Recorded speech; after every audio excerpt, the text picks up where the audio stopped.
যাই রাজবাড়িতে গিয়ে মহারাজকে একটু তেল মালিশ করে আসি। সামনেই আমার গিন্নির জন্মতিথি। রাজকোষ থেকে কয়েকটা মোহর হাতাতে পারলে গিন্নিকে একটা সোনার কানের দুল গড়িয়ে দেব। গিন্নিও খুশি হবে আর আমার ট্যাঁক থেকে মোহরও খসবে না। হ্যাঁ, হা হা হা হা।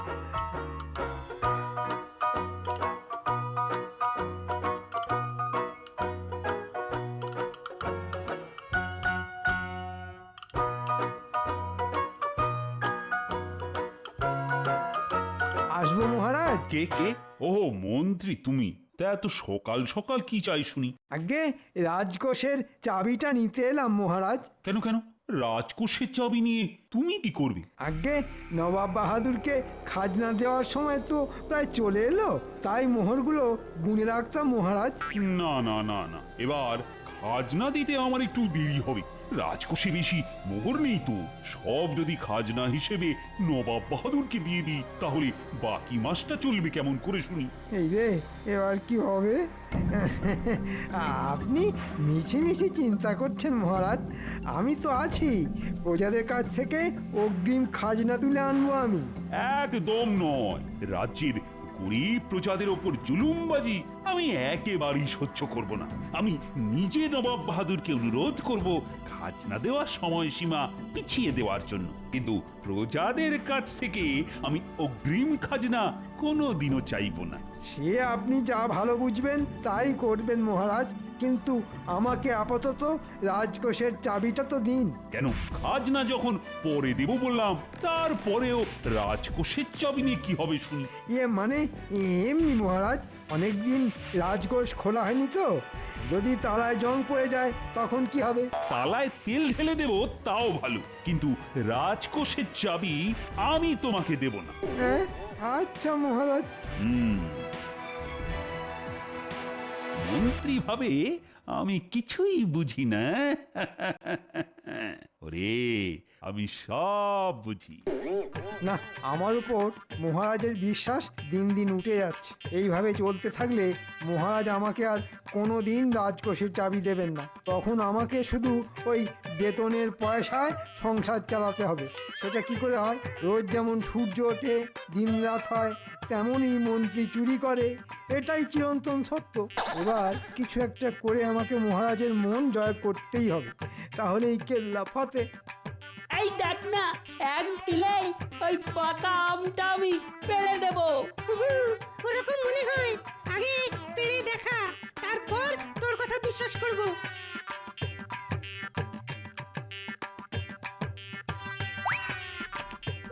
বাপরে, বাপরে, ওহ! এই দাঁড়া দাঁড়া বলছি।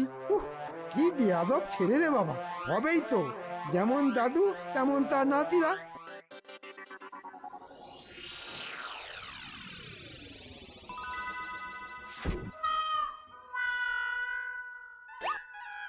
এই তো পেয়েছি। এই পাথরটা মহারাজের কাছে চমৎকারী পাথর বলে চালিয়ে দিতে পারলে কিছু মোহর ট্যাঁকে ঢুকিয়ে নেওয়া যাবে। হ্যাঁ, এটা দিয়েই আমি মহারাজের মন জয় করব।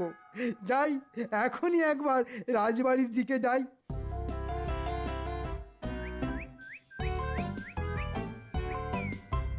ওই গো রানী, খেতে দাও। একটু পরেই তো আবার রাজসভায় যেতে হবে।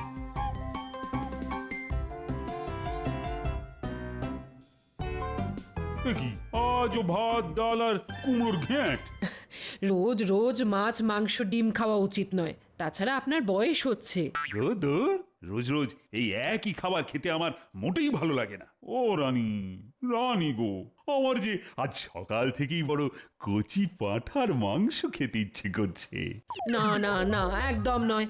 আজ আপনাকে এগুলোই খেতে হবে। নিন নিন, জেদ ছেড়ে তাড়াতাড়ি খেয়ে নিন। এই তো পেয়েছি। মহারাজের আজ সকাল থেকে কচি পাঁঠার মাংস খেতে ইচ্ছে করছে।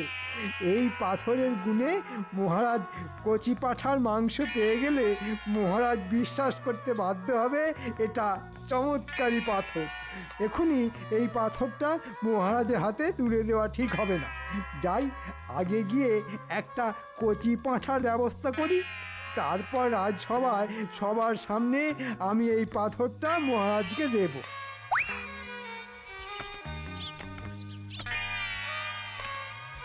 তো পেয়েছি।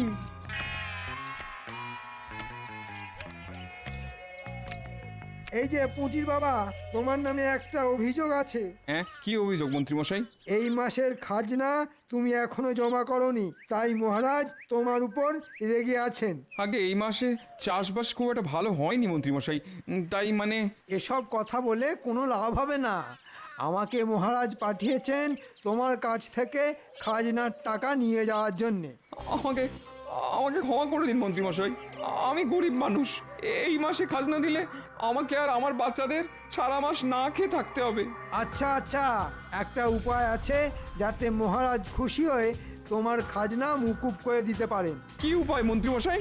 এই কচি পাঁঠাটার মাংস রান্না করে আজই তুমি মহারাজকে নিজে হাতে দিয়ে এসো। কচি পাঁঠার মাংস পেলে মহারাজ খুশি হবেন আর তোমার খাজনাও মুকুব হয়ে যাবে। কিন্তু একটা শর্ত আছে, আমি যে তোমাকে কচি পাঁঠার মাংস রান্না করে মহারাজকে দিয়ে আসতে বলেছি, এটা যেন মহারাজ জানতে না পারেন। মহারাজ জানতে পারবেন না মন্ত্রীমশাই, আপনি নিশ্চিন্তে থাকুন। যাক, কচি পাঁঠার মাংসের ব্যবস্থা তো হয়ে গেল। এবার তাহলে রাজসভার দিকে যান। এ কি, মন্ত্রী আর গোপাল এখনো এসে পৌঁছয়নি দেখছি। আমি এসে গেছি মহারাজ। এ কি মন্ত্রী, তোমার রাজসভায় আসতে এত দেরি হলো কেন? সে এক অদ্ভুত ঘটনা মহারাজ।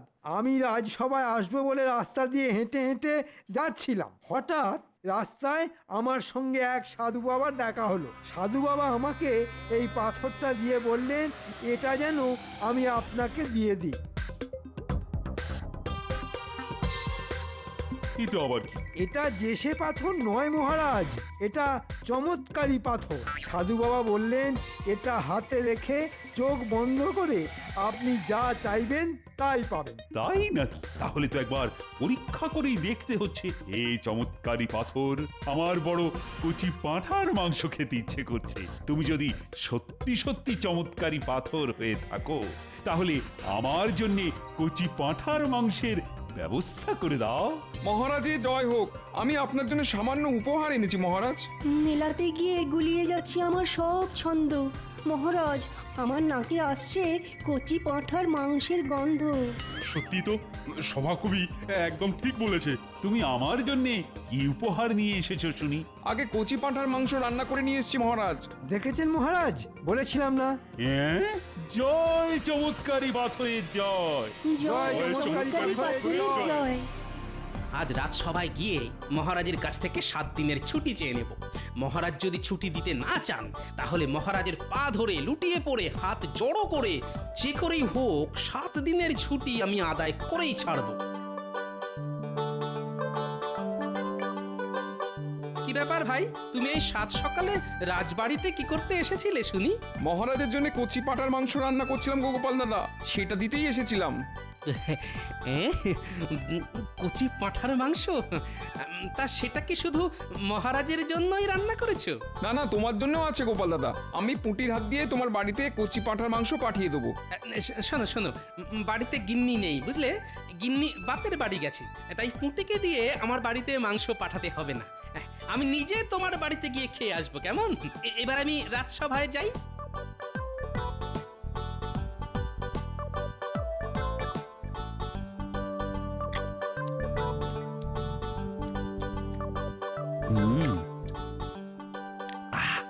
প্রাণটা একেবারে জুড়িয়ে গেল।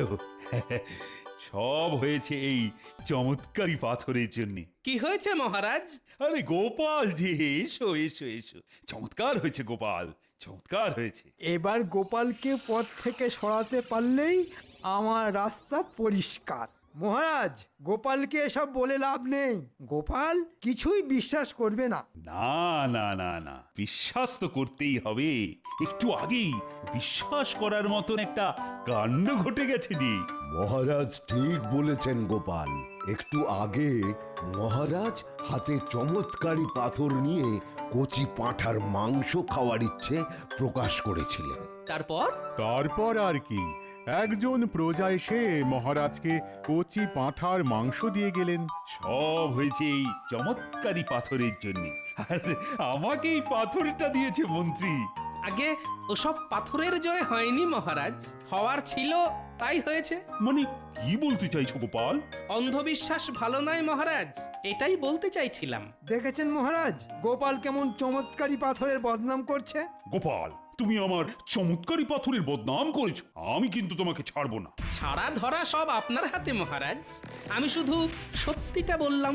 এই চমৎকারী পাথরটা হাতে নিয়ে যা চাওয়া হয় সেটাই পাওয়া যায়। আর তুমি বলছো কিনা এই পাথরটার কোনো গুণ নেই। বেশ বেশ, তবে প্রমাণ করে দেখাও এটা চমৎকারী পাথর নয়। এই রে, মহারাজ তো সত্যিটা শুনে একেবারে তেলে বেগুনে জ্বলে উঠলেন। এখন মহারাজের কাছে 7 দিনের ছুটি চাওয়াও যাবে না, কিন্তু দেব মহারাজ, প্রমাণ দেব। আপনি আমাকে 1 দিন সময় দিন। আগামীকাল আমি যদি আমার কথার প্রমাণ দিতে না পারি তাহলে আপনি আমার গর্দান নেবেন। এসব কি বলছো গোপাল? যা বলছি ভেবেচিন্তেই বলছি। আর যদি আমি প্রমাণ দিয়ে দিই তাহলে আমি আপনার কাছে যা চাইবো আপনাকে তাই দিতে হবে মহারাজ। এবার বলুন, আপনি রাজি তো? রাজি রাজি, আমি রাজি। বেশ, তবে আজ দিনটা আমাকে ছুটি দিন। ঘরে গিন্নি নেই, আমাকে গিয়ে ঘরের সব কাজ একা হাতে করতে হবে। আর কাল আমি সঠিক সময়ে এসে আমার কথার প্রমাণ দিয়ে যাব।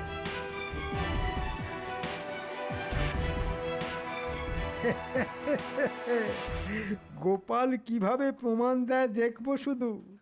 কাল গোপালের গর্দান যাবেই যাবে।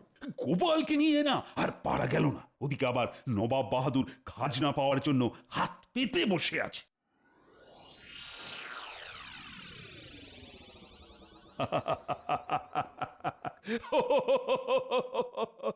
আরে আমি তো এই চমৎকারী পাথরের কথা ভুলেই গেছিলাম।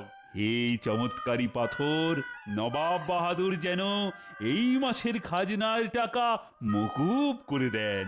সর্বনাশ, এবার কিছু একটা করতেই হবে। মহারাজের ইচ্ছে পূরণ না হলে কাল গোপালের নয়, আমার গর্দান যাবে।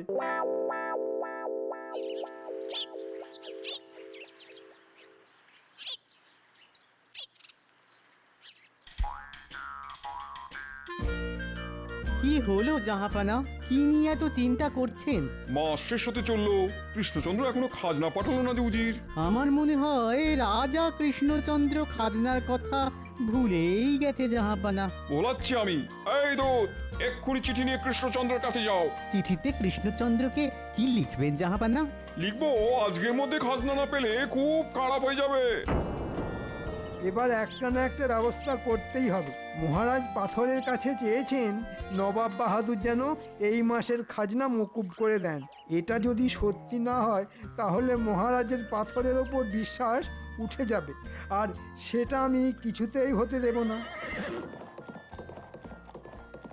আরে, এ তো নবাবের দূত। এই দাঁড়াও দাঁড়াও, বলুন মন্ত্রী মশাই। কোথায় যাচ্ছ শুনি? জাহাপানার চিঠি মহারাজের কাছে পৌঁছে দিতে যাচ্ছি। নবাব বাহাদুর আবার কি লিখলেন? না না, একবার পড়ে দেখতে হচ্ছে তো। দাও, চিঠিটা আমার হাতে দাও, আমি মহারাজকে দিয়ে দেব। আচ্ছা আচ্ছা, এই নিন। ওরে বাবা রে, নবাব বাহাদুর যে খাজনা চেয়ে পাঠিয়েছেন। না না, এই চিঠি কিছুতেই মহারাজের হাতে দেওয়া যাবে না। এই তো একটা উপায় খুঁজে পেয়েছি।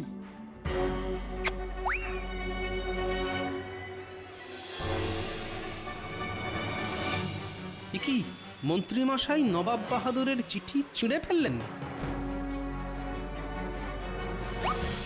কি নবাব বাহাদুর যে আজকের মধ্যেই খাজনা চেয়ে পাঠিয়েছেন?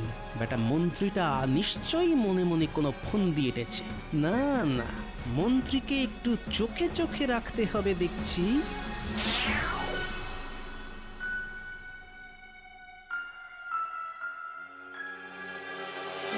মহারাজ, এই দেখুন মহারাজ, নবাব বাহাদুর আপনার জন্য চিঠি পাঠিয়েছেন। তাই নাকি? কই কই দেখি দেখি।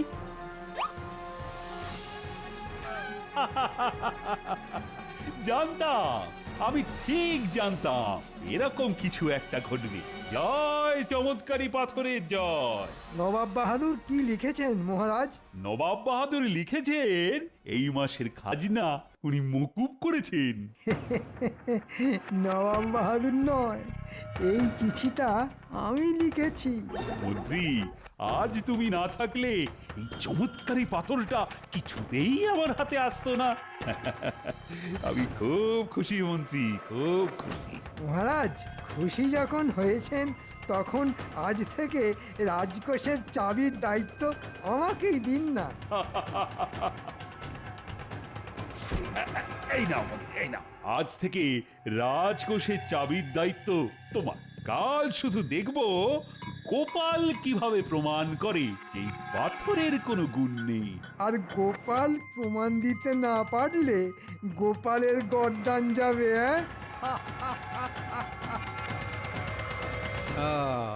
এইবার বুঝেছি মহারাজকে পাথর দেওয়া থেকে শুরু করে নবাব বাহাদুরের চিঠি সব এই শয়তান মন্ত্রীর কারসাজি। কিন্তু কচি পাঁঠার মাংস, যাই একবার পুঁটির বাবার কাছে যাই।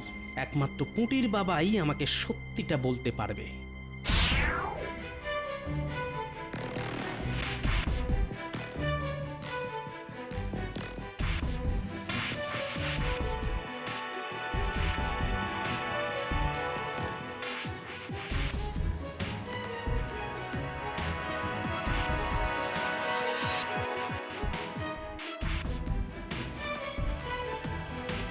পুটির বাবা বাড়ি আছে নাকি?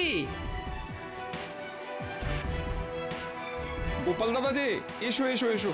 আচ্ছা শোনো ভাই, আজকে হঠাৎ তুমি পাঁঠার মাংস কেন রাঁধলে বলো তো? আর বলো না গোপাল দাদা, সব ওই খাজনা মুকুব করার জন্যে। আজ সকালে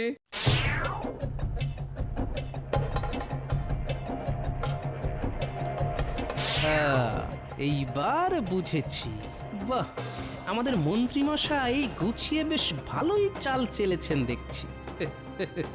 কিন্তু গোপালের চোখকে যে এত সহজে ফাঁকি দেওয়া যায় না, এবার দেখাচ্ছি মজা।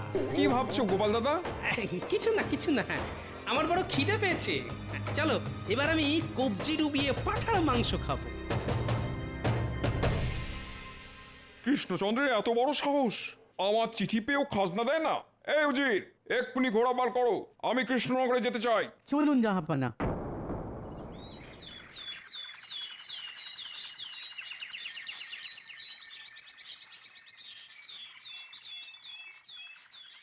আজ গোপাল যদি নিজের কথা প্রমাণ দিতে না পারে, তাহলে আজই আমি গোপালের কর্তান নেব। ঠিক বলেছেন মহারাজ, গোপালের এত বড় সাহস চমৎকারী পাথরকে অপমান করে। মহারাজ, গোপালকে হাতের কাছে পেলে তবেই তো গর্দান নেবেন। সেনাপতি ঠিক বলেছে, এখনো গোপালের দেখা নেই। গোপাল মনে হয় পালিয়েছে। না না, পালাইনি। ভেবেছিলাম পালিয়ে যাব, কিন্তু এই রাজ্য ছেড়ে অন্য কোথাও যাওয়ার জায়গা যে গোপালের জানা নেই, তাই ফিরে এলাম। ও, তার মানে তুমি বলতে চাইছো গোপাল যে তোমার কথার প্রমাণ তুমি দিতে পারবে না? আগে না মহারাজ, পারবো না, তাই নিজের গর্দানটাই দিতে এলাম। কে আছিস? এক্ষুনি গোপালের গর্দান নেওয়ার ব্যবস্থা কর। আমাকে ক্ষমা করবেন মহারাজ, ওই পাথরটা সত্যি সত্যি চমৎকারী পাথর, আমি বুঝতে ভুল করেছি মহারাজ। তুমি একটু দেরিতে বুঝেছো গোপাল। আর গর্দান নেওয়ার কথা তুমি নিজের মুখেই বলেছিলে। আগে গর্দান নেওয়ার আগে আমার একটা শেষ ইচ্ছে আছে মহারাজ। কি ইচ্ছে? চটপট করে বলে ফেলো শুনি। আমি একটিবার ওই চমৎকারী পাথরটা হাতে নিয়ে দেখতে চাই মহারাজ। যে পাথরের জন্য গোপাল ভাঁড়ের গর্দান যাবে, সেই পাথরটা একবার ছুঁয়ে না দেখলে যে আমার জীবন অসম্পূর্ণ থেকে যাবে মহারাজ। দয়া করে আমাকে ফিরিয়ে দেবেন না। কি আবার এমন? এই না, এই না। হে চমৎকারী পাথর, মহারাজ যেন আমাকে ক্ষমা করে দেন আর আমার গর্দান নেওয়ার কথা ভুলে যান। হে চমৎকারী পাথর, তুমি আমাকে এক্ষুনি কৃষ্ণনগরের রাজা করে দাও, মহারাজকে ফকির করে দাও। এসব কি হচ্ছে শুনি গোপাল? আগে চমৎকারী পাথরের কাছে নিজের ইচ্ছে প্রকাশ করছি মহারাজ। পাথরটা যদি সত্যি চমৎকারী পাথর হয়ে থাকে, তাহলে আমার ইচ্ছে পূরণ হবে। গোপাল, তুমি এখনই পাথরটাকে সন্দেহ করছো? আমি তোমার গর্দান নেবই নেব। কিছুতেই ছাড়বো না। কেন মহারাজ? আমি যে আমার কথার প্রমাণ দিয়ে দিলাম। তুমি কি বলতে চাইছো গোপাল? কিছুই বুঝতে পারছি না। এ তো জলের মতন সোজা। আমি পাথরের কাছে নিজের ইচ্ছে প্রকাশ করলাম। আমার ইচ্ছে যদি পূরণ হয় তাহলে আমার গর্দান অক্ষত থাকবে, কিন্তু আমার ইচ্ছে শুনে মহারাজের আমার গর্দান নেওয়ার ইচ্ছে আরো বেড়ে গেল। আমি রাজা হতে চাইলাম, রাজা হলাম না। আপনি যাতে ফকির হয়ে যান সেটাও চাইলাম, কিন্তু আপনি ফকির হলেন না। আর এর থেকেই প্রমাণ হলো পাথরটা আসলে চমৎকারী পাথর নয়। হ্যাঁ, কিন্তু আমার সব ইচ্ছে যে সব সাজানো মহারাজ। মন্ত্রী মশাই পুঁটির বাবার কাছে গিয়ে খাজনার ভয় দেখিয়ে পাঁঠার মাংস রান্না করিয়ে আপনাকে দিয়ে যেতে বলেছিল মহারাজ। আর নবাবের চিঠি। আমি তোমাকে ছাড়বো না কৃষ্ণচন্দ্র।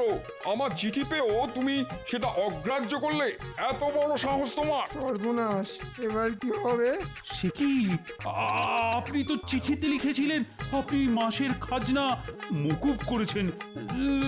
তাহলে আজ কেন? আগে নবাব বাহাদুর লিখেছিলেন গতকালের মধ্যেই খাজনার টাকা শোধ করে দিতে। আমাদের মন্ত্রী মশাই আসল চিঠিটা ছিঁড়ে নকল চিঠি লিখে আপনাকে দিয়েছেন আপনার ইচ্ছে পূরণ করার জন্য মহারাজ। মন্ত্রী, যা শুনছি সব কি সত্যি? ভুল হয়ে গেছে মহারাজ, আর হবে না। ও, সব ওই মন্ত্রীর কারসাজি। উজির, এক্ষুনি মন্ত্রীকে ধরে 100 চাবুক লাগাও। আমি তোমাকে ছাড়বো না মন্ত্রী। তুমি আমাকে বোকা বানিয়েছো। আজ আজ তোমার একদিন কি আমার একদিন। প্রহরী! ওরে বাবা, ডাঙায় বাঘ আর জলে কুমির। দাঁড়াও বলছি, দাঁড়াও, দাঁড়াও বলছি। গোপাল, গোপাল, আজ তুমি না থাকলে আমি সত্যি সত্যি বিশ্বাস করে নিতাম এটা চমৎকারী পাথর। আমার চোখ খুলে দেওয়ার জন্য ধন্যবাদ গোপাল। বলো বলো বলো, তোমার কি চাই? বেশি কিছু নয় মহারাজ। যতদিন না গিন্নি বাপের বাড়ি থেকে ফিরছেন ততদিন রাজবাড়িতে থাকতে দিলেই হবে, আর সঙ্গে দুবেলা খাবার। বেশ বেশ, তাই হবে তাই হবে। ওরে বাবা রে, আমাকে বাঁচান মহারাজ। আ আ